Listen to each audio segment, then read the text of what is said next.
Freeze! Freeze filtered, crispy smooth, distilled 4 times, 80 proof vodka, which I'm going to pretend is from Poland. Slancha. Olga Tokarczuk is a Polish author who recently in 2018 won both the Nobel Prize in Literature and the Man Booker International Award, although that latter award was for a different book of hers called Flights, I think. I haven't read it. It's not in my library, so fact check me if you want. But the book of hers that they did have at my library was Drive Your Plow Over the Bones of the Dead. Kind of a mouthful, not necessarily in a bad way. And I held it sideways because it's written sideways. The book is traditionally presented like this. Not that it really matters. Cool enough cover, not that you can see it in this lighting anyways. But this is the most readily accessible book I can find. It's translated to English. A lot of her work I don't think is translated to English. And the ones that are kind of rare. You're not going to necessarily find them at your local library unless you live in big cities or something like that. But this book follows a woman in the Polish countryside, rural Poland, in a village, and her name is Janina. And she is basically the Polish version of a crazy cat lady. She lives alone. She suffers from physical and at times mental ailments. And she is very, very much one with nature. She loves animals to an extreme. Vegan, no animal products. She loves animals in a way where she almost worships them. And not just animals, but all of the natural world, but especially animals. To the point where she doesn't keep pets because it feels like she is imprisoning animals. And so if you imagine this vegan kind of cat lady hermit who lives alone in the Polish countryside, there's not a lot of people, rural Polish people, who are very much like her. Mostly they're going to be hunters and trappers and policemen, and that's the type of people that she does not get along with. Interesting enough, of course, that's the people that she is surrounded by. So it makes for a kind of interesting novel. And the plot of the novel, it's not very plot-centric book, but there's a plot which kind of serves as just, the thread that kind of ties things together, is that in this rural Polish village, there are men that start falling dead and are ostensibly murdered mysteriously. And Olga and her neighbor are always one of the first, if not the first people on the scene to these murders. And each time they get to a murder, there's like animal tracks around the person that's been murdered, or there's deer nearby, or animals that are standing by looking at the killed men. And so Janina's theory is that animals, after an eternity of wrongdoings, are finally banding together and getting their revenge on people, and they're killing Polish villagemen, which, as you can imagine, it doesn't really give her any much more credibility with the authorities when she goes to report these murders, and they begin to think that she's crazier and crazier. And so on one hand, this is kind of a murder novel, kind of a whodunit detective thing, but at the same time, it's totally not. The plot is just what threads together a lot of the other things about this book. My favorite part about this book, besides the writing style, which I will get to, is the character Janina.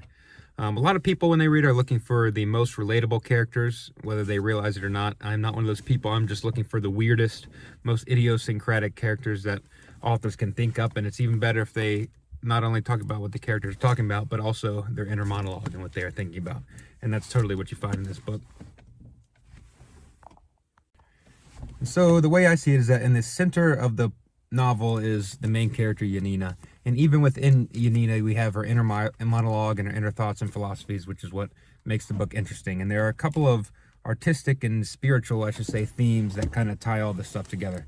The first one being William Blake. So in the book, Janina is a William Blake hobbyist, fan. She loves William Blake and all of his poetries, and she's taken upon herself to translate a lot of William Blake from English into Polish, which especially translating poetry, is no easy task, especially if the languages are kind of dissimilar, as are Czech and most of the Eastern European languages in English.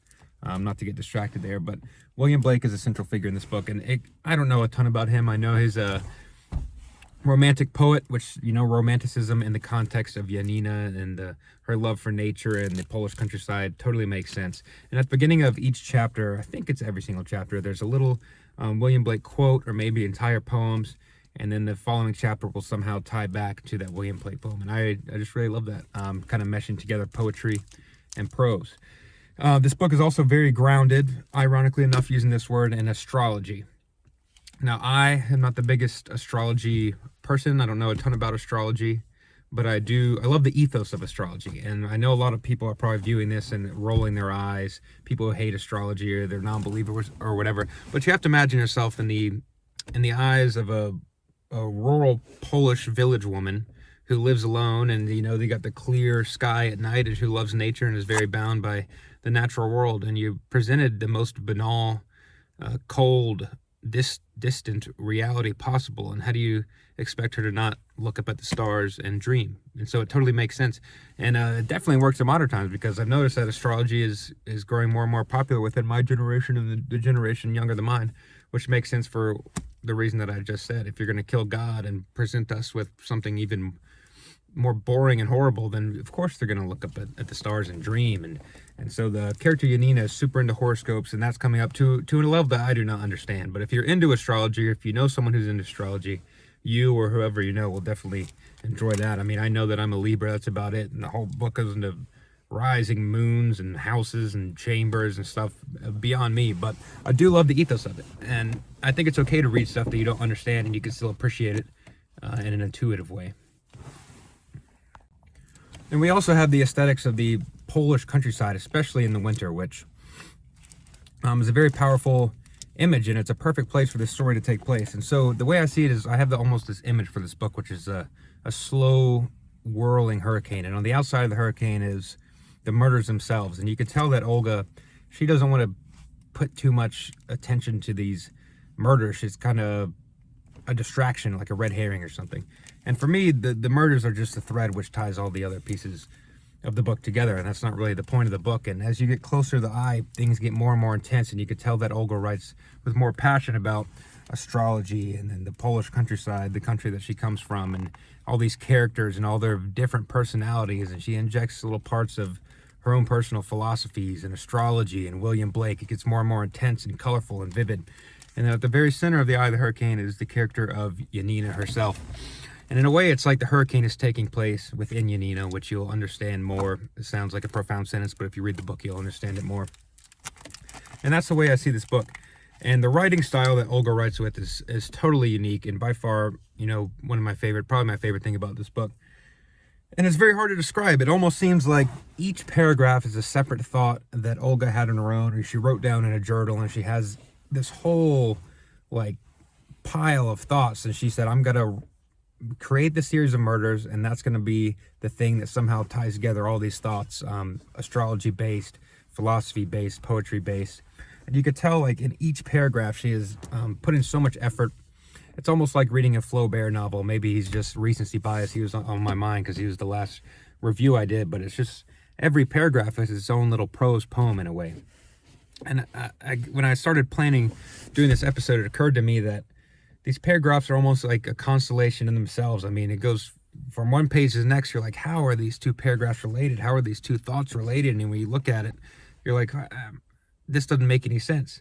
But then as you read along, the constellation starts drawing itself. The lines between the stars start drawing themselves. And when you take a look back, you have, Orion's belt. But instead of Orion's belt, it's this gorgeous and crazy idiosyncratic novel. I'm not going to tell you, obviously, what happens at the end. I'm sure most people that are watching this have read the book before, so maybe I'll stop doing the spoiler warnings and not, maybe I'll start spoiling the books, but I'm not going to give away at the end. But if you love astrology, you'll love this book. If you love characters that are not necessarily relatable but are unique and idiosyncratic, you love this book. And I chose Freeze because I didn't want to spend more than like $10 on a YouTube video that's going to get no more than 100 views. And it makes sense. The cold, very reminiscent of the cold Polish countryside. Crisp, smooth. I don't know if that's necessarily true after taking that poll I just did, and I don't know if that's necessarily true of the Polish countryside, but I also like the little snowflake on there. A little bit of aesthetic prowess. So yes, I love this book. I'm trying to read more and more contemporary fiction, and so I'm working my way through the Nobel Prize winners, starting with Ishiguro and Olga Tokarczuk, however you pronounce it. And this is, like most books, not a book that I'm going to recommend to everybody. It's not you meet someone at a bar and they're like, what book should I read? Not necessarily this. It has a very distinct and niche audience. But what book can you recommend to everyone, really? To Kill a Mockingbird, maybe. So I'd say if you know someone who's super into astrology, they'll like this. If it's someone who likes poetry, particularly the romantic poets, they'll like this. And if they're just looking for something unique in books, the writing style here gets it done. And that's almost certainly why she won the Nobel Prize in Literature in 2018. And I hope I can get my hands on some more books of hers in the future. So that's all. Thank you, guys and girls. I'll give you a tune for your time. And I think the next book I'm going to review is probably Perfume, which is one of my favorite books I've read in years. Stay blessed. Oh, bury me not on a lone prairie, where the owl all night hoots mournfully, and the blizzard beats, and the winds blow free o'er his lonely grave on the lone prairie. And the cowboys now, as they roam the plain, for to mark the spot where his bones were lain, fling a handful of roses o'er his grave, with a prayer to God